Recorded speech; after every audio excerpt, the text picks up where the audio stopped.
Hello, friends, and welcome into Bills Breakdown by Chat Sports. I am your host, Tom Downey, here to look at whether or not Tremaine Edmunds is about to get the bag from the Bills. He is eligible for an extension, along with several other young and talented and immensely gifted linebackers from his draft class. It's also worth mentioning, by the way, the timing is not accidental here.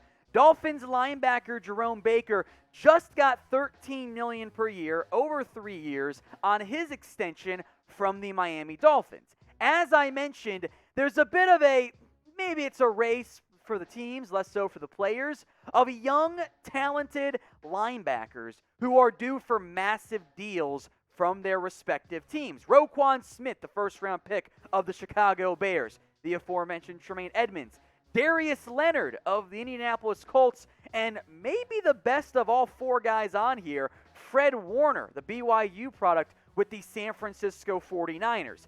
My expectation is these young, talented linebackers, whichever one signs last, probably ends up getting the most money out of all four, which is why teams in general don't like to wait on extensions. Now, as for what that contract could look like for Edmunds and others, of course, here are the top 5 highest paid linebackers. Emphasis on off-ball here. This is not Von Miller. This is not Khalil Mack. These are not your stand-up edges. These are off-ball, more inside linebackers. Bobby Wagner is still the leader at $18 million. C.J. Mosley, a disastrous deal for New York, by the way, at $17 million. Zach Cunningham at $14.5. Miles Jack, a very young, very talented linebacker for the Jags, got $14.25 million.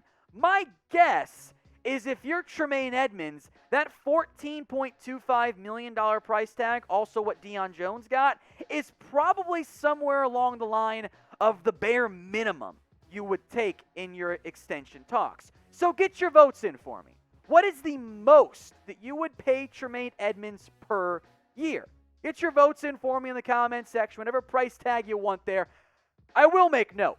Tremaine Edmunds, by the way, is still only 23 years old. If you pay him, you're probably expecting growth as his career continues to go on.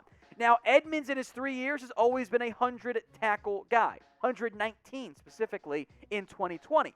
4 tackles for loss, 2 sacks, chipped in 3 pass breakups. The area of growth that I want to see Edmunds simply do more in is in coverage. I don't think he's been a disaster by any means in coverage, but he's only 23. I don't think we've seen the best out of him in that area. I think with his basically off-the-charts athletic profile, there is still room for growth there. So I'm not fully paying Edmunds for what he is right this second, as good as I think he is. I loved him coming out, by the way. But for what he should be during the lifetime of his contract, let's say it's a 4-year deal, he's not even going to be 30 by the time that one's over. You could go 5 years, he's not even 30 yet. So if I'm the Bills, I'm trying to get that deal done and probably the Josh Allen one as well.